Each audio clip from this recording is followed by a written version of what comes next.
Sup everyone, this is DJ Cable, 3-time DMC champion, tour DJ for Yasmin and the boss of all things at Triangulum Recordings. Right now, you're locked into Mixclique Vision.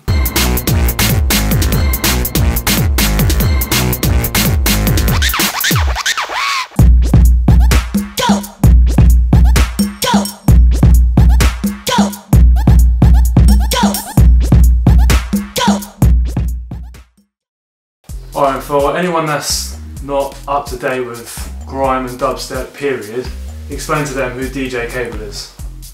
Basically, I'm a DJ, funny enough. I play a mixture of hip hop and bass music, and by that, grime, dubstep, kind of sort of like lo-fi, electronic stuff like from the LA beat scene, and yeah, just been known for kind of winning a bunch of competitions and more recently DJing for Yasmin.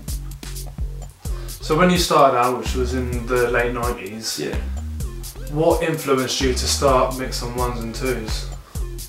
Just from like hearing like loads of scratching on hip hop records, I guess, and from buying various mixtapes. I was pretty much into like drum and bass as well in like the sort of mid to late 90s, and was listening to kind of like, you know, DJ Pipe mixtapes and Scratch Pervert mixtapes, and I thought this stuff sounds nuts, like all this scratching malarkey.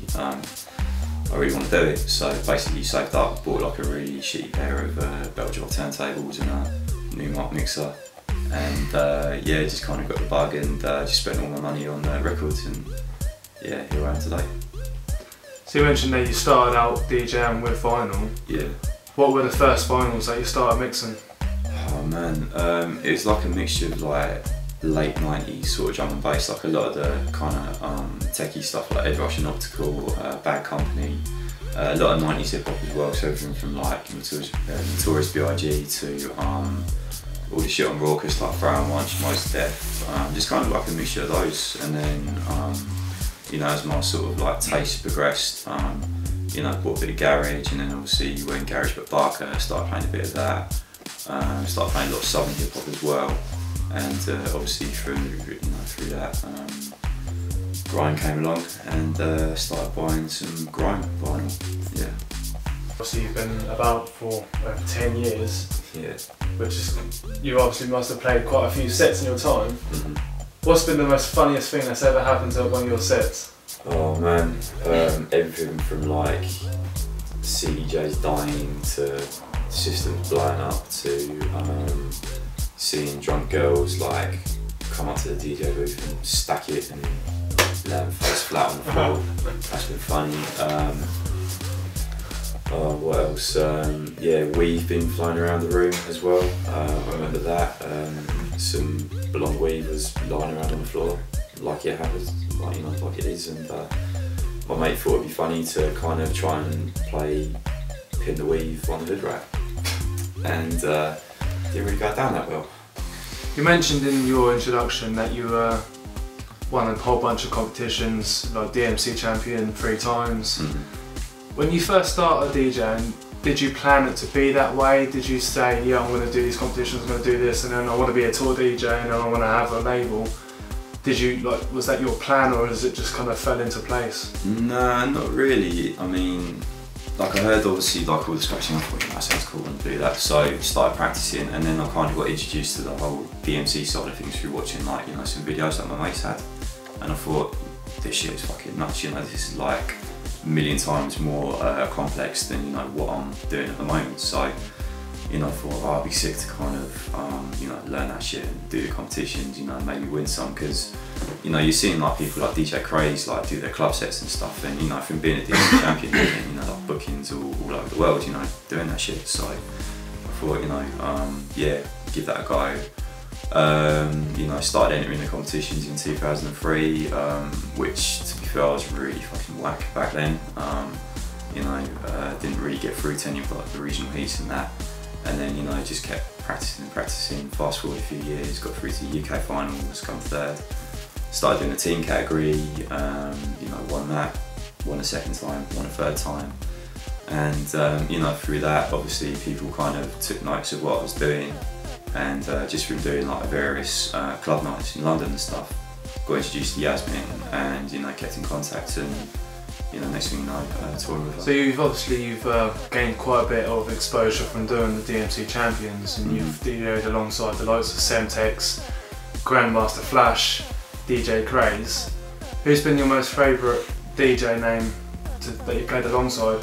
Oh man, I don't really think I can kind of put it down to one person, because I mean, obviously, like a lot of the people I've supported, you know, it's been like some mad legendary dudes, obviously like Craze, you know, Grandmaster Flash in particular, I'd say, because, you know, I mean, that dude's like hip hop royalty, you know.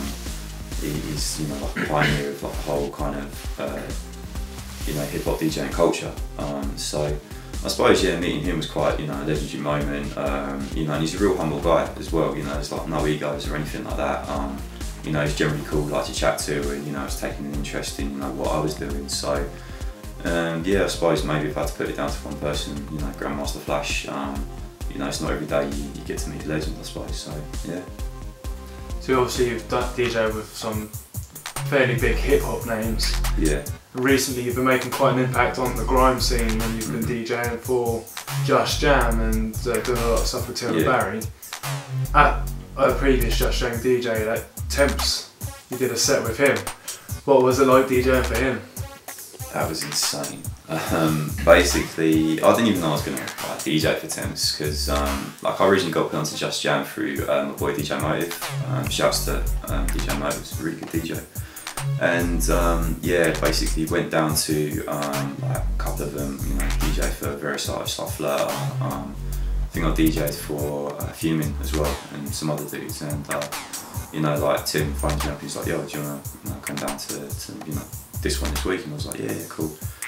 Didn't even know Temps was going to be there. And he was like, oh, yeah, Temps hasn't got DJ, can you fill in? I was like, right, okay. So worked out like a set order and stuff, because obviously it was kind of like more of like a PA than anything. You know, you have like 5 tracks to perform. And yeah, you know, towards the end of it, I was just like, oh, I need to throw in a few rhythms. So, you know, started like throwing like woo in there and electric and that. And you know, you saw like the reactions. So, you know, pulled a few tunes up, and yeah, it was hype, man. It was probably like one of the most, you know, enjoyable things I've done, you know, the last sort of couple of years or so. You know, Temps has got like mad energy, and you know, yeah, it was just sick, basically. So recently you've been on tour with the new pop star sensation that is Yasmin. Yeah. What has that been like? Yeah, it's been sick, mate.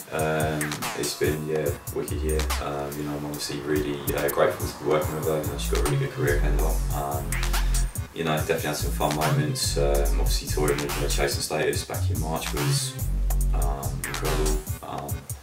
Doing all the festivals this year as well, loads of live shows. Yeah, she's been great, man. It's been good to kind of work with an artist from, you know, that kind of side of things. You know, she's very much into, you know, the same type of music. Like, she likes a lot of garage, she likes a lot of hip hop as well. So, you know, kind of like-minded musically.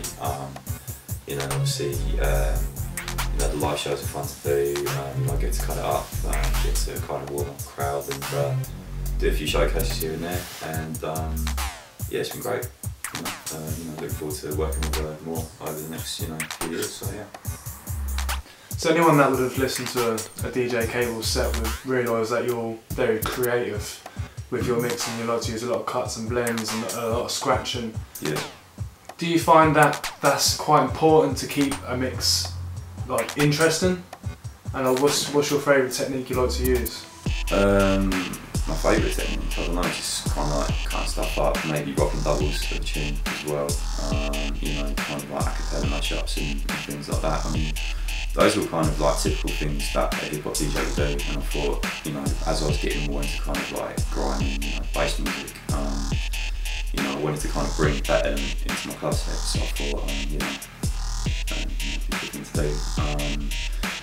Yeah, I suppose, you know, in terms of like the whole creative element of DJing, I think it's an important thing. You know, it's all good to kind of play one record after the other. You know, if your selection's tight, it's all good. But you know, there's a million other DJs out there who literally just mix one tune into the other. And I think, you know, from being into kind of like the whole turntablism side of things, for me, you know, it's important for a DJ to kind of be creative and to, yeah, just kind of think outside of the box, really. You know, whether it's like dropping, you know, sub hip hop into a grime set, or whether it's you know, putting like a ludicrous like a dubstep tune, or whether it's just, you know, like rocking doubles of like We're Rhythm, for example, or something like that. You know, those are the type of things that make you stand out as a DJ, and you know, it'd be good to kind of see maybe, you know, more people do that, because, you know, outside of myself, Rossi being Luca, and, you know, Sketchy as well, you know, we don't really see many other dudes start cutting to grime, so it'd be kind of, you know, cool to see, you know, more people do that. So a lot of people may know your name more recently from doing the scratching to P Money's tune Slang Like This. Yeah. Which was quite an accomplishment for yourself. How did that come about? It's just random, like I was just on Twitter one day, bored, like you are, and yeah, just put a thing out on Twitter saying, if you need cuts on your project, holler, and you know, Stanza was following me, just tweeted me, he was like, yo, give me your number. Went down to the studio, and originally I wasn't actually going to cut on Slang Like This, I was meant to be doing some work on like another tune, and then he was like, Cole, you know, have a listen to this week, and I listened to it, and I thought, you know, this is like dope, you know, it's crazy, and he's just like, yeah, we just like recently done a vocal version for your money, play that to me, and I was like, oh, you know, this is nuts, man. And he was like, you know, can you do something at the end, like 8 bars worth of cutting, and I was just like, yeah, sure. So I kind of did it live in the studio. So not only being a set DJ and doing PAs and that, you've been quite heavily involved in doing radio as well. You've been involved in like Rinse FM and a lot of pirate radio stations as well. Do you feel that radio and pirate radio is still important for the grime scene? Yeah, definitely. I mean, there's that whole culture of, you know, MCs coming up through radio, you know, working away through various stations, you know, getting on Rinse, then through that getting on Logan Show, Westwood Show to an extent as well, you know, and things like that. So, you know, radio does play a very important part in breaking these tunes, showcasing the music, and obviously developing talent. So, you know, it's good to see, you know, Deja, with their Mondays especially, you know, Spooky on there, they're killing it. You know, obviously Rinse has got a wicked roster with Elijah and Skilly and pushing the whole instrumental scene. You know, Score 5 as well, you know, I really like what he's doing. And then obviously, you know, Logan, you know, doing something on Kiss, so yeah. Like the return of Deja Vu, and with Logan's show being taken back to an hour, you think in some ways that grime can be seen as going backwards? Not really. I mean, the thing people need to realise with Kiss is that it's still very much a commercial station, so, you know, whilst they've got their specialist programmes in the evening, you know, their main focus is on, you know, advertising, making money, and, you know, developing more of, you know, like a set commercial playlist. So it was, you know, a bit of a kick to the balls that his show got cut by an hour, but the fact that Logan's very proactive, you know, he's got his blog and he's doing the after hours session as well, which, you know, are becoming somewhat of like a legendary thing, you know, bringing like new guys through, and you know, having things that you can also download for free, you know. It's good, man, because, you know, there aren't enough sets that are out there for people to download and, you know, to, you know, stick on their iPod. So, you know, what Logan's doing is, you know, it's a smart move. Obviously, you know, it's linked in with like YouTube and all the other bits and bobs. So yeah, you know, it's dope. So just to finish up, where can people contact you, and what should we look out for in the immediate future from you? For basically all like mixtape downloads and gigs and updates and everything like that, if you head over to djcable.com, all the relevant social networking links are there. In terms of future releases, obviously more stuff coming out on Triangulum, working on a few more collaborations with Fuse Forces, so maybe they'll see the light of day. I've got some like bits and bobs I need to finish up as well, like as myself as an individual, so I don't know if they'll be right for the label, so I might just do what, you know, people are speaking with doing and just, you know, upload them. It's been myself, DJ Ethic, on that DJ Cable that dropped through for the interview. You've been watching Mixclique Vision.